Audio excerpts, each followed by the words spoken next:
आप देख सकते हैं किस तरह से बैरिकेडिंग के ऊपर जाने की कोशिश कर रहे हैं और पुलिस वाले उधर भारी संख्या में मौजूद है।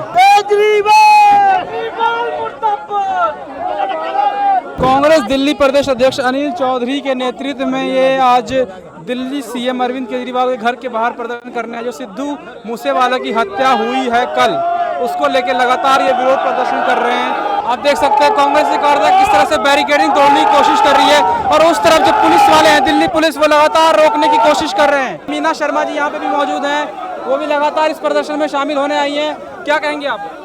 आप देख सकते हैं कि लोगों में कितना गुस्सा है।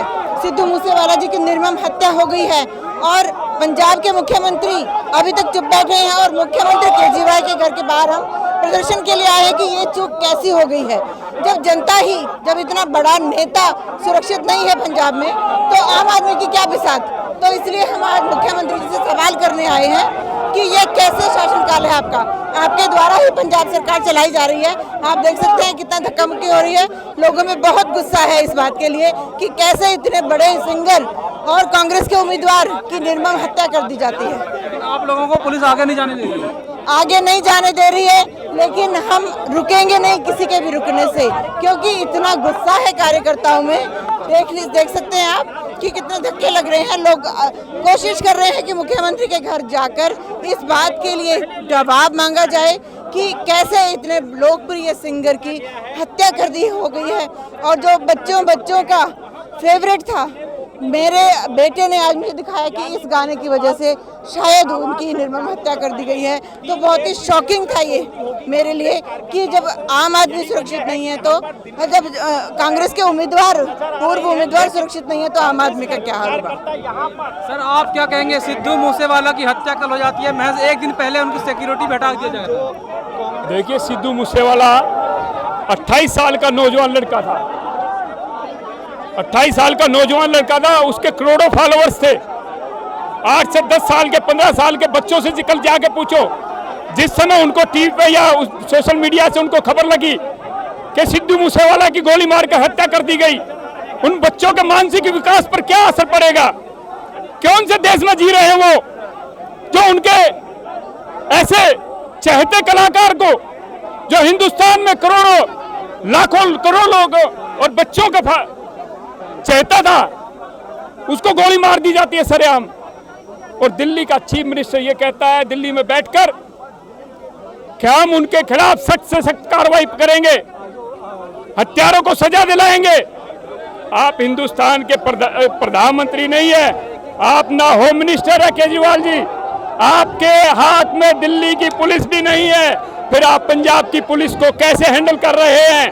कैसे उसको निर्देश दे सकते हैं कि इनको हत्यारों को सजा दे? किस अथॉरिटी से आप उनको कर रहे हैं? यानी कि एक फर्जी मुख्यमंत्री वहां बैठाया गया है और उसके द्वारा दिल्ली से आपकी कमांड चल रही है। किसी की सिक्योरिटी हटाना ये एक ओछी राजनीति है। किसी का जीवन एक बार मिलता है, चाहे गरीब का हो चाहे अमीर का हो। एक बच्चा था, उसकी मां ने कहा मेरे को भी गोली मार दो। अब उसकी मां को जवाब कौन देगा?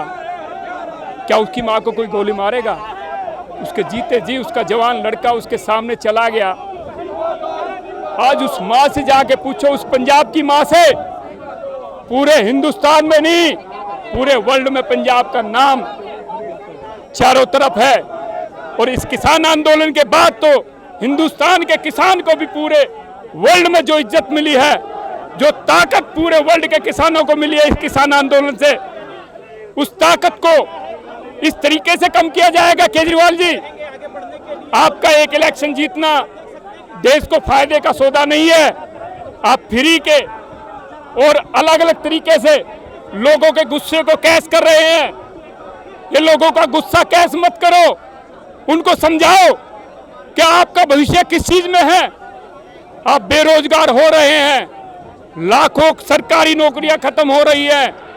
उन नौजवानों से पूछो, दिल्ली का नौजवान जब अपने घर से निकलता है, उसके माँ बाप उसकी जेब में पैसा डालते हैं और कहते हैं बेटा कोई गलत कदम मत उठा लेना, तेरे बाप ने इतना कमा रखा है कि तेरा पेट भर देगा, जिंदगी भर तुझे बैठा के खिला देगा, कोई गलत कदम मत उठाना। आज उन माँ बाप से जाके पूछो उनके ऊपर क्या बीत रही है, और उस नौजवान से जिसने पल भर में अगर कोई गलत कदम उठा दिया तो उसकी ज़िंदगी ख़त्म हो जाती है। और उस माँ बाप का क्या होगा जिसने अपने बच्चे को जवान करके पढ़ा लिखा के और इस लायक बनाया कि वो सरकारी नौकरी या कोई भी नौकरी करने के लिए निकले और उसको वो काम ना मिले, उसके मुताबिक काम ना मिले। आम आदमी पार्टी के नेता लगातार कह रहे हैं कि सिक्योरिटी हटाई नहीं गई थी, कम की गई थी, और कल उन्होंने सिक्योरिटी खुद लेने से मना कर दिया। ऐसा है, सिक्योरिटी हटाई गई है, कागजों में हटाई गई है, लेकिन कुछ पन्ने ऐसे रखे जाते हैं जिनमें ये अपना बचाव कर लेते हैं कि हमने तो 2 छोड़ रखे थे, 2 छोड़ रखे थे, वो कहाँ है? और वो लिखित ट्वीट कहाँ है? अगर 2 दिन पहले इन्होंने सिक्योरिटी हटाई थी तो उस ट्वीट में ये लिखा होना चाहिए कि हमने 2 इनके सिक्योरिटी गार्ड रखे हैं। उस ट्वीट को भी सामने लाना चाहिए, उन कागजों को भी सामने लाना चाहिए। और उसी समय के हत्या के बाद के कागज नहीं चलेंगे, हत्या से पहले के कागज दिखाओ कि तुमने सिक्योरिटी उनकी बकायदा 2 गार्ड रखे थे। अब ये देश को बेवकूफ़ बनाने के लिए कि एक हत्या हो जाती है और उसके बाद अपने बचाव में लीपापोती में लग जाते हैं कि हमने ऐसा कुछ नहीं किया, ऑर्डर ऐसा नहीं किया। फिर केजरीवाल जी, इस मुद्दे पर आप कैसे यहाँ बैठकर कह सकते हैं कि हम हत्यारों को सजा कड़ी से कड़ी दिलवाएंगे? मान लेते हैं सिक्योरिटी हटा भी दी गई थी, लेकिन ये कहीं ना कहीं लॉ एंड ऑर्डर का पूरी की तरह नाकामी है या नहीं है? लॉ एंड ऑर्डर की नाकामी तब कही जाती है जब वहाँ पहले से ही लॉ एंड ऑर्डर हो। इलेक्शन के बाद इन्होंने ऐसे लोगों का साथ लिया है जो पंजाब को ही नहीं देश को भी टुकड़े टुकड़े करना जानते हैं। उनकी सोच है, उन लोगों का साथ लेके ये सत्ता में आए हैं। किन लोगों का साथ? अब ये पूरा देश जानता है, ये मीडिया जानता है, मीडिया हमसे ज़्यादा पंजाब में घूमता है, आम लोगों से ज़्यादा घूमता है, मीडिया को सब पता है, हर एक गतिविधि का पता है, कौन किस गतिविधि का आदमी है। उस गतिविधि को रोकने के लिए उनका साथ लेकर ये अगर सरकारें बनाते हैं तो ये देश में एक गलत परंपरा जाएगी। फ्री के नाम पर देश आगे नहीं बढ़ सकता। आप सब्सिडी के नाम पर लोगों की जेब से जो पैसा आता है सब टैक्स के रूप में, वही पैसा सरकार लोगों को सब्सिडी के रूप में देती है। जो कमज़ोर वर्ग है उनको खाने के लिए उनकी पहुंच में वो चीज़ें होनी चाहिए। लेकिन आज क्या है, आज टैक्स इकट्ठा करके विकास के नाम पर देश को उल्लू बनाया जा रहा है और उस गरीब आदमी का, उस नौजवान का, बेरोजगार का कोई मतलब नहीं है। इस सरकार में उनको ऐसे टरकाया जा रहा है कि उनके लिए कुछ नहीं है और वो नौजवान भटकता फिर रहा है। सिद्धू मूसेवाला के मौत के बाद अब क्या मांग है आपकी? क्या मांग है? सिद्धू मूसेवाला की मौत को अभी तक हम समझ नहीं पा रहे हैं। हमारे दिल में ये नहीं पता चल रहा है कि वो हमारे बीच से जा चुका। उसके गाने आज भी, कल रात को 295 गाना एक बच्चा आके कहता है सुनो 295 गाना, बोला इस गाने की वजह से सिद्धू मूसेवाला को मारा है। इसने बोला पंजाब से जो आतंकवाद है उसके खिलाफ बोल रहा है, गैंगस्टर के खिलाफ बोल रहा है, बोला इसलिए इसकी हत्या की गई है। तो 8-10 साल के बच्चों को कैसे पता चला? कैसे वो लाखों करोड़ों फॉलोअर्स एकदम से उसकी हत्या के ऊपर और एकदम से अपनी प्रतिक्रिया करते हैं? उन बच्चों के मानसिक विकास पर क्या असर पड़ेगा इस देश में सुरक्षा के नाम पर? जो बच्चे आज हमारे आने वाला भविष्य है, उन बच्चों को क्या मैसेज दे रही है ये सरकारें? सेंटर की सरकार और दिल्ली की सरकार या पंजाब की सरकार क्या मैसेज देगी? आज उन बच्चों को जवाब दो। हम और आप मीडिया वाले तो एक सवालों के दायरे में घिरकर एक दूसरे के ऊपर कुछ ना कुछ बोलकर चुप हो जाएंगे, लेकिन उन बच्चों के मानसिक विकास पर, मानसिक उनका हीरो था, उस पर क्या असर पड़ेगा? उसका जवाब कौन देगा? आपने देखा किस तरह से करोड़ों फैन फॉलोइंग थी सिद्धू मूसेवाला के, और पूरी जो फैन है उनकी आज कहीं ना कहीं सदमे में है और लगातार सरकार से डिमांड भी कर रहे हैं कि जो भी आरोपी है उनको सख्त से सख्त सज़ा मिली जाए और कहीं ना कहीं फांसी देने की भी लगातार मांग उठ रही है।